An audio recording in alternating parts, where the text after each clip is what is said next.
అతి త్వరలో భయంకర యుద్ధం ఇజ్రాయెల్ దేశానికి ఇరాన్కి మధ్య జరుగుతుందని చాలా ఇంటెలిజెన్స్ సంస్థలు తెలియజేస్తున్నాయి. అనేక నివేదికలు తెలియజేస్తున్నాయి. ఇంకా సోషల్ మీడియాలో వస్తున్నటువంటి వీడియోస్ ద్వారా అతి త్వరలో ఇరాన్కి ఇజ్రాయెల్కి మధ్య భయంకర యుద్ధం రాబోతుంది. అంత మాత్రమే కాదు, ఇరాన్ దేశం 2000 బ్యాలిస్టిక్ మిజైల్స్ని ప్రిపేర్ చేసి ఇజ్రాయెల్ మీద వేయడానికి సిద్ధంగా ఉన్నదనే విషయం మనకు అర్థమవుతూ ఉంది.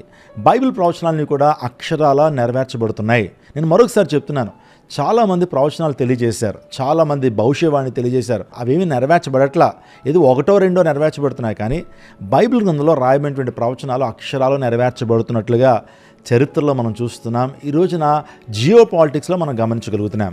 ఇంక వివరాల్లోకి వెళ్తే, ప్రభుత్వ అధికారుల లెక్కల ప్రకారము, ఆ తర్వాత ఇంటెలిజెన్స్ వ్యవస్థలు చెప్తున్నటువంటి నివేదికల ప్రకారము, మొసాద్ చెప్తున్నటువంటి వివరాల ప్రకారము అతి త్వరలో భయంకరమైనటువంటి యుద్ధం ఇజ్రాయెల్ దేశం మీదకి రాబోతూ ఉంది. ఇంకా ఆలోచన చేస్తున్నప్పుడు ఇరాన్లో భయంకరమైన కరువు ఉందండి. భయంకరమైన కరువు, అక్కడ నీటి ఎద్దడి భయంకరంగా ఉండటం ద్వారా ప్రజలు చాలా ఇబ్బంది పడుతున్న పరిస్థితులు ఏర్పడుతున్నాయి.